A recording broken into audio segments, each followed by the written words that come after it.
கருணை இருந்தால் வள்ளலாகலாம், கடமை இருந்தால் வீரனாகலாம், பொறுமை இருந்தால் மனிதனாகலாம், மூன்றும் இருந்தால் தலைவனாகலாம்.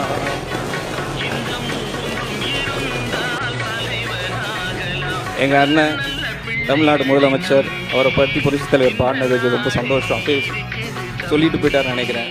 மாண்புமிகு பேரவைத் தலைவர் அவர்களே, இன்று இந்த பேரவையின் வாயிலாக பெண்களுக்கான 33% இடஒதுக்கீட்டை இனியும் தாமதிக்காமல் நடைமுறைப்படுத்த வேண்டும் என்று ஒன்றிய அரசை வலியுறுத்துகிறோம். இது பெண்களுக்கான சலுகை இல்லை, இது அவர்களுடைய ஜனநாயக உரிமை. இது ஒருவருக்கான வெற்றி அல்ல, இது இந்திய ஜனநாயகத்தின் வெற்றி. ஒரு பெண் அதிகாரம் பெறும்போது ஒரு குடும்பம் உயர்கிறது. ஆயிரக்கணக்கான பெண்கள் அதிகாரம் பெறும்போது ஒரு நாடே உயர்கிறது. மக்கள்